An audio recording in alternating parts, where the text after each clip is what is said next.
I wanted to talk for just a little bit, she says, knowing that she will go on and have to edit out just to fit in the time slot, about how sometimes we can take this idea of forgiveness a bit too far, to our own detriment. And I know people are going to be saying, what do you mean? We should always forgive. Turn the other cheek, right? You have to remember that unconditional love starts with you, which means that you need to choose circumstances and people that will provide a loving atmosphere for you because you love yourself. Unconditional love of someone else does not mean that we say everything they do is okay. And it does not mean that we keep them in our lives if they continue to hurt us. Again, I can hear it. What do you mean? I thought unconditional love was you be you. It is you be you. But it is not, I accept every rotten, hurtful thing you do to me because I love you. There's a difference between accepting a person and accepting the behavior. And just in case that doesn't make sense, just with those words, I'm going to use a very extreme example. And it may be triggering. I'm sorry about that. I'm going to tell you right now, trigger warning. But this is what was given to me to present. And trust me, I have spent some time thinking about how I can do that with the least bit of trauma to anybody. When I was 21, I fell asleep on the couch watching Saturday Night Live. When I woke up, there was a man standing over me. And as I started to scream, his hand went over my mouth. And I think that you will understand where it went from there. So I'm not going to go into any details other than to say, not only had my body been violated, but my sense of safety in my own home. And this went on for a good 30 plus years, where I didn't feel safe. Even if I had an alarm system, even if I lived with my family, it was that kind of event.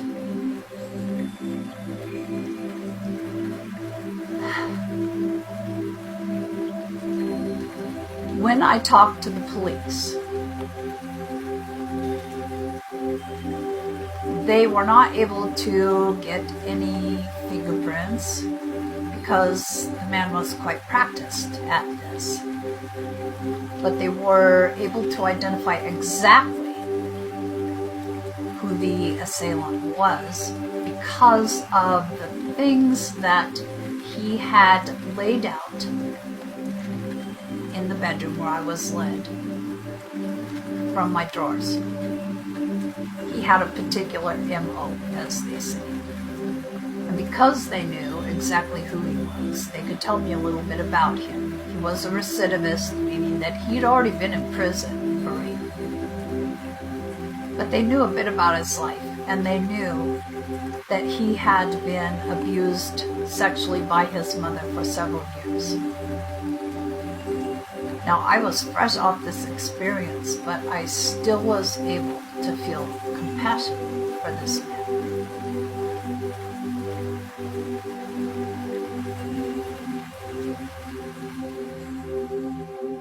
I'm trying to think how to put this together about why there has to be a difference between feeling compassion, or in your case, probably you would say love for somebody, and accepting behavior that isn't honoring to you. Obviously, I never wanted to go through something like that again. obviously, I wasn't happy that I never felt safe in my own home for that many years. I still could feel compassion for him because he had suffered at the hands of someone that he should have been able to trust. But would I ever say that behavior was something I wanted in my life again? No. It's what I lived in fear of for so long. And so if you have someone in your life, whether they are family, friends, or a lover, you can still love them. You can feel compassion for them, but you don't accept behavior that is harmful to you. You can even forgive them and yet choose to no longer have them in your life. Some of us go way too far at excusing things that we should not be excusing. And forgiving someone and giving them a second chance is not unreasonable. But again and again and again, there does come a point where you realize you're not loving to yourself because you are willingly allowing someone to hurt you over and over again. So forgive them if you can, but send them on their way. If you have turned the other cheek and that one got slapped also. We only have two cheeks, people, unless we count these, and I think that's going a bit too far. Although many of us have done that too. Remember, it's not that you are saying no to loving the person.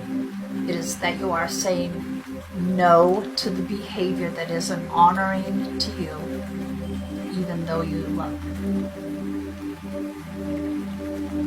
You have to love yourself first. That's how this unconditional love stuff works.